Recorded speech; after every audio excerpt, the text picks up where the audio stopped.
Once the war started, that massive wealth which the Jews had accumulated is now going to be used strategically for the purpose of influencing the direction of the war to get the prize that the Jews want. What is that prize? To destroy the Ottoman Islamic Empire, dismantle it, and to cut off the head of Islam, namely destroy the Khilafa. That's the prize they're after. The next prize is to liberate the Holy Land and to get the Holy Land for themselves. This is the prize they're after. Between 1914 and 1916, German submarines now make a surprise appearance into warfare. As when Israel launches her big war, we're going to see weapons that the world has never seen before being introduced into warfare. When the German submarine entered into the war, it tipped the scales on the side of Germany, and by 1916 Britain was on the verge of defeat. German submarines had surrounded and marooned the island of Britain. The French government had fallen, and Germany had occupied France, and Britain was on her knees. This is the moment that the Jews were waiting for. Now the Czech is going to talk. It's called financial diplomacy. The Jews, this is the German Jews, went to the British government and said, let's make a deal. Let's make a deal. We will intervene in the war with massive financial assistance to you. Massive. And we will bring that dark horse into the race. But that dark horse didn't want to come into the race. American public opinion was overwhelmingly against involvement in the war. And the most famous American of all was not the president. He was a man who had established the assembly line for producing motor cars. And what was supposed to have been a luxury item for only the rich, or you could see how the rich people were grinding their teeth in anger when this man caused the motor car to become accessible to ordinary Americans. For $700 you can get a motor car. $1,000 you can get a Model T.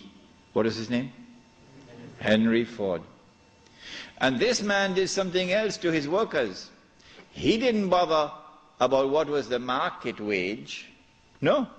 He said, I am concerned with paying a just wage. And that market wage is not a just wage. And so he paid his workers a higher wage than the market wage. And so he won the hearts of the American people. He became an American icon. His name was Henry Ford. And he was totally opposed to American involvement in the war. But when the Jews went to the British government and said, let's make a deal, the British government said, deal. And so Jewish money, the diamonds of Kimberley, began to roll. And Jewish money now enters into the war in a massive way.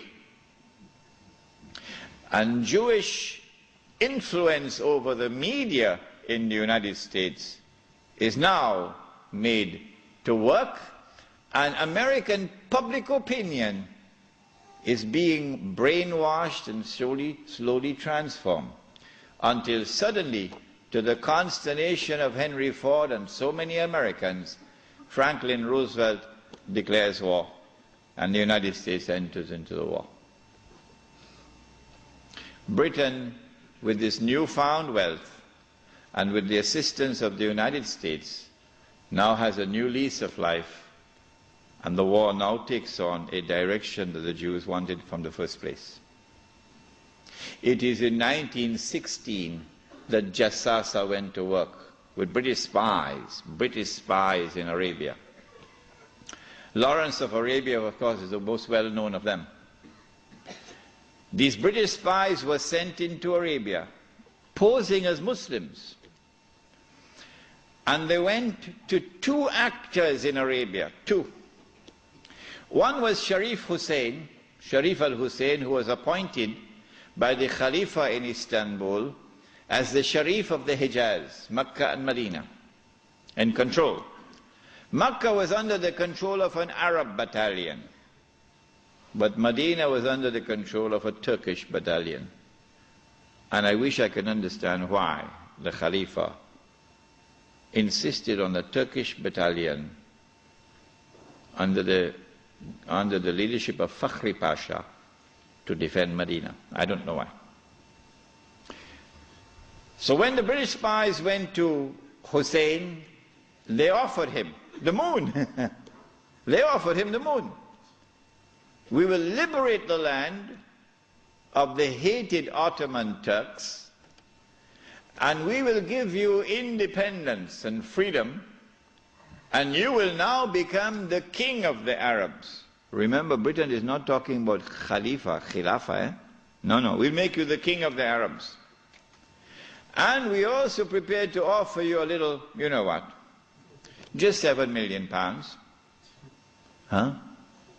£7 million at that time is what Bill Gates has now.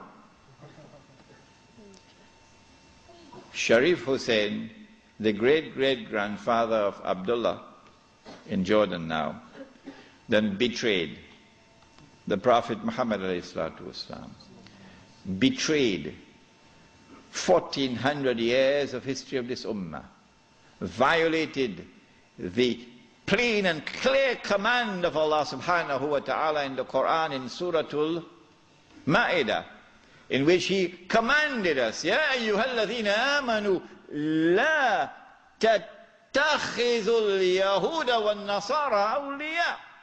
Do not take the Jews and do not take the Christians as your awliya. Do not establish an alliance with them in which you become dependent upon them and subservient to them. Do not do that, says Allah. بَعْدُهُمْ أَوْلِيَاءُ بَعْضٍ. They are protecting friends of each other. وَمَنْ يَتَوَلَّهُمْ مِنْكُمْ فَإِنَّهُ مِنْهُمْ. Whosoever from amongst you turn to them for that kind of an alliance, you no longer belong to this ummah, you now join them. Inna Allah la yahdi al-qawm al-zalimin. Surely Allah will never provide guidance for a people who commit such an atrocious act of wrongdoing. And this is precisely what Sharif Hussein did, and what all his descendants from that day to this day have been doing.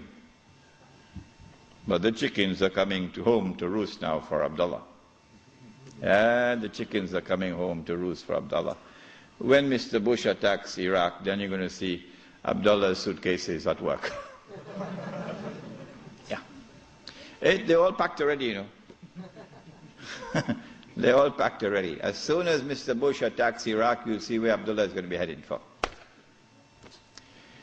Sharif Hussein now accepts 7 million sterling pounds and enters into a military alliance with Britain and declares himself independent of the Ottoman Khalifa. Once the Khilafa in Istanbul had lost control of Mecca and Medina, had lost control of the Haramain, had lost control of the Hajj, you pull the carpet, you pull the rug from underneath the feet of the Khalifa. His Khilafa is now losing legitimacy.